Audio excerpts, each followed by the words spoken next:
Salve, salve, Maestro here, and today we are back with another Wiki free campaign. And now we're continuing our campaign with India, now that we are in a very big turning point, because with this market liberal here of the Zamindas, we're going to be able to do a lot of important changes. But before it, something that can be huge happen, which is the French are wanting to invest in our country so we can grant investment right for them. I do not like this very much because from what I can tell, most of the times the country capitalists that I just gave the investment right, they just buy the buildings from your country. But what I actually want is them to build in my country. But since we are in a very difficult situation and like I've saw it and my unemployment is very, very high, and this is of course hurting the standard of living, I will grant it for them and see if they are wanting to invest in my country because there are a lot of PMs which will be profitable here, like opium or silk. Of course, some resources like iron, gold mines, logging camps, you name it. So basically, now the modernization movement is pressuring the landowners or the zamindars. So we can try to go for laissez-faire, but this will be very hard and risky because both the Riot and the East India Company dislike the idea, and they are the two most powerful interest groups.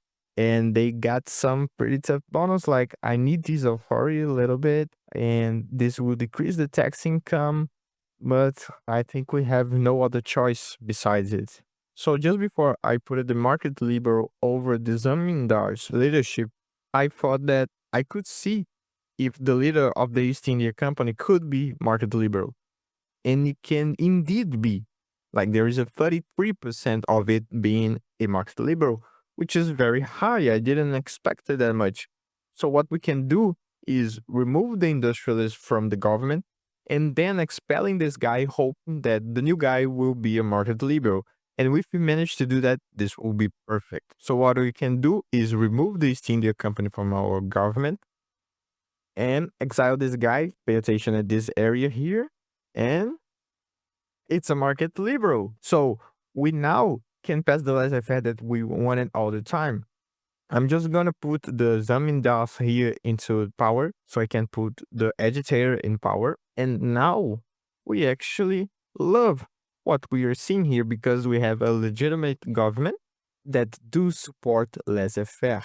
And let's say one more thing, they do not support only laissez-faire. They support a ton of other things. So like they agree with free trade, although I don't think it's much important. I'm not interested in doing trade because I'm in the British market, so I don't care a lot. Maybe in 1.9 this will change, but okay. But they also support homesteading because remember, now that the landowners leader actually prefer commercialized agriculture, they don't care about homesteading, so we can pass it. And we all know that homesteading, it was a very great way for us to increase the standard of living. So this is very, very huge. What I'm gonna do is go for laissez-faire plus because the rural folk or the riots do not like it. And then we'll go to homesteading because of course this will give power to them and I don't want them to get power before I pass what they dislike. And some time has passed, but this is massive because we are in a positive budget. We are almost paying all of our credit, and I'm running on high taxes, not anymore in very high taxes. I decreased it because I wanted to have some legitimacy more in order to speed this up. But this is very, very great. Like this probably has influenced our standard of living to increase, but it actually seems like we are turning into a proper country. And just to prove that I'm wrong, it seems that the French are actually building some coal mines here in my country, although I don't think they are building all of the buildings because I have checked it here and they got some cotton plantations, and I don't think they've built them. Probably they just bought it straightforward from a local owner or the British, which is not what I wanted, but at least they are building some buildings. Well, now this is the first event of a series of events that basically the British, they demand us to build some buildings, and seriously we don't have what to do besides accepting it, I don't think this is worth it because the appeasement of the British Loyalist Association, it's a big hit. Like the relations with Great Britain, I don't care. But what I do care is this approval here. So let's just build it. And one of our big step to the future is done. Now we have Laissez-Faire. I hope that this investment pool exploded by now and they need to carry my construction sector because as I always say, we can't have this luxury of be building some buildings because we don't have the money for it. And now that we have a lot of support from the Zamindar and our progress bar is increasing by a ton, I actually think I can increase these taxes because this will go up for only 0.5. And like, okay, this will decrease the standard of living, but I'm dealing with it by homesteading. And with that, I will be able to start to construct stuff. And actually, the amount of money here, I will be able to construct two things at the same time, if I'm not mistaken. So very nice. At least the British did something great for us because now with market unification, let me go back here. It increased our infrastructure, which is always nice. And we finally did it. We are with gold reserves. We are not in debt anymore. Thank God. So what's happening right now, as it seems, it is I'm running on deficit, but my gold reserves are increasing. And this is probably because the investment pool are buying my buildings, which is the optimal reality in our situation. And with passive homesteading, it was kind of like 83% of chance. I hope that this increase our standard of living because I want to quickly end this unstable rush because whenever the utilitarian movement pops up, this will shock. So I will need to go for a more industrial and technically urban interests, which are considered like English, while I go against the rural interests, which is considered like native. So I need to quickly end with it. So now that we passed these two very important legislation, what we can do is, oh, wait, what happened to Spain? They are a presidential oligarchy, but with a socialist flag. There's, man, they have slavery. What the fuck? Do Spain has slavery since the beginning of the game? Because like they have Cuba or something like it? I didn't know that. Very crazy. So now that we passed laissez-faire and homesteading, we could go for something like public schools because we have the bureaucracy to pay for it. Although this bureaucracy only comes from this stamped and signed bonus, which gives us a plus 20% of bureaucracy. So we can't consider this a permanent thing. But there is one particular thing which probably would be very great, which is ending slavery. So what happened is we have a bigger support for ending slavery and we can put both the riot and the civil servants into our government, so great. And since we have a very big approval of the zamindar, they will only drop to -1. Now do notice that this will affect this journal entry here, but we have a very big surplus of monthly progress. So even if we remove the approval for zamindars and a native Indian interest group from the government, we're still gonna run a positive. And if I'm not mistaken, we won't lose the Indian interest group because we're gonna put the riots, which are considered, if I'm not mistaken. So we can make it. Probably this will make the Zamindars mad, so maybe this will go from a positive one to a negative one. But we can try to end in slavery, and ending slavery is very, very good, both for finances and standard of living. So the Zamindars are mad at us. They even get this someone knows Zamindar. But as I said, we're still having a positive balance over this. So we basically don't care about them anymore. The only problem is this stall chance because of the pro-slavery movement, which can make it harder, but still we have a bigger success chance. And we already can see the effect of the homesteading, this little bump here over the standard of living, and I hope that slavery also bring another jump for us. And our first journal entry was completed the consolidate the colonial rule. This was of course the easiest of them.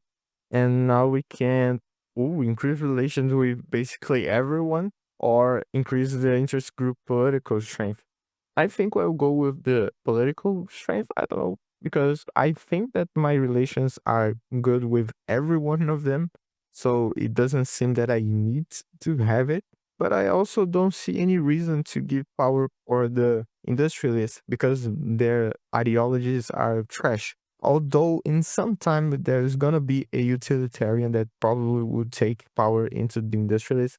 And the utilitarian is actually nice because of compulsory primary school, public schools, graduated taxations, a lot of good stuff. So I think I'll give them the political strength and hope that I first complete this and then unlock the utilitarian. And yes, we are having a revolution over slavery ban.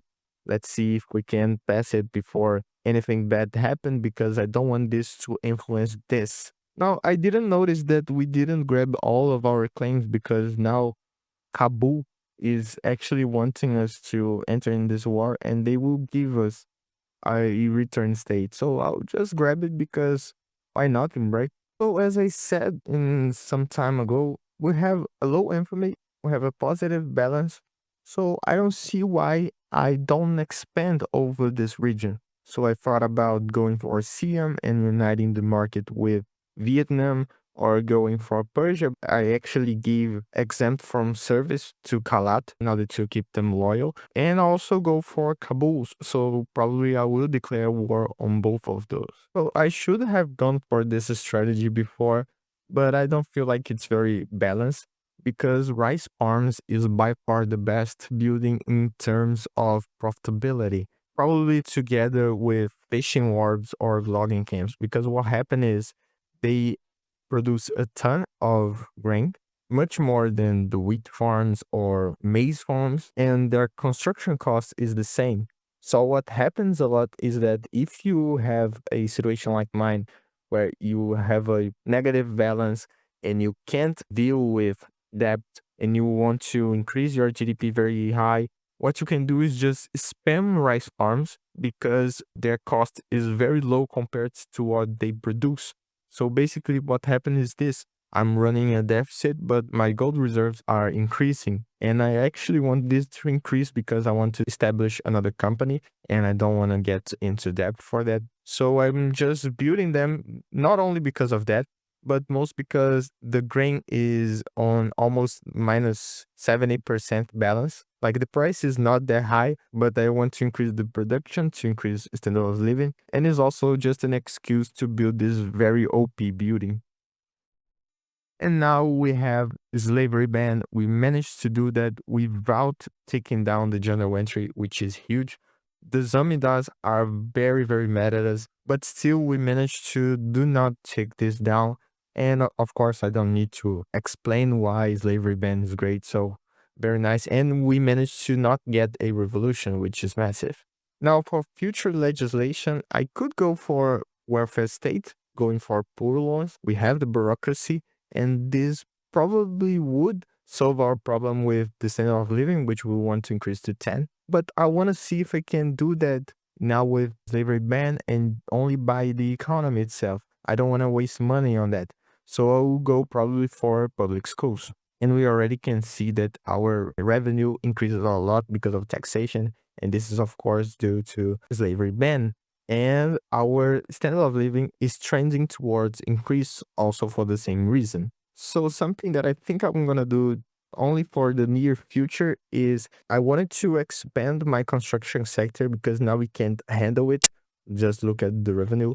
But I actually want to decrease taxes. And this is to avoid this minus 10 legitimacy because we are almost getting to illegitimate government, so we can't pass any laws. And I actually want this to increase standard of living, of course. And we actually can't deal with this negative balance of minus 14K. It's doable. So I think it's preferable to go for medium taxes momentaneously and then go back to high taxes in order to expand the construction sector. And just a quick update, we won. We made Kabul our protectorate, which is nice. So what happened is we are stagnated. We are point 0.2 from being able to complete this, but our standard of living doesn't seem to be increasing. Like I'm trying to build the farms to see if I can increase it, but it don't seem that's working that high. maybe I will start to need to build some factories about clothes and furniture, which are much more expensive and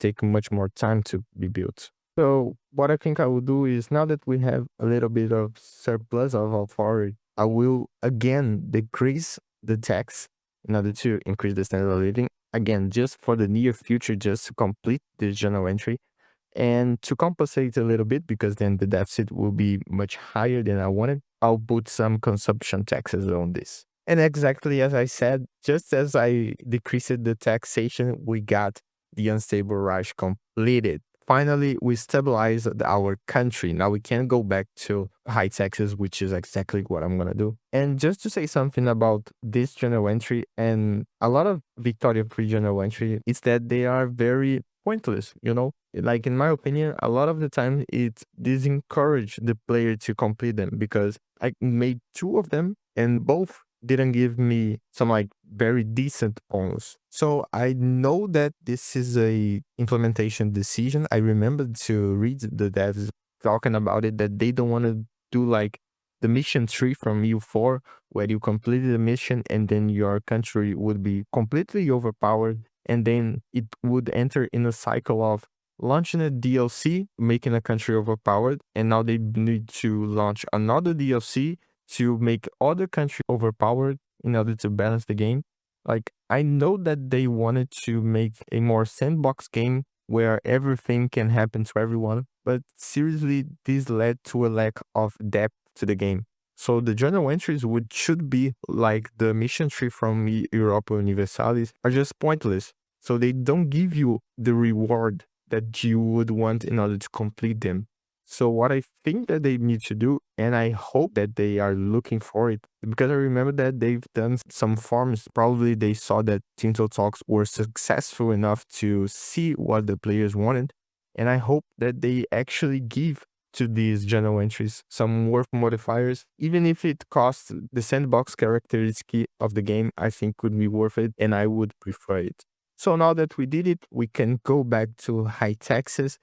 Just let me see, like, our legitimacy, it's still not that good, but kind of fine. If I need it, I will go back to medium taxes.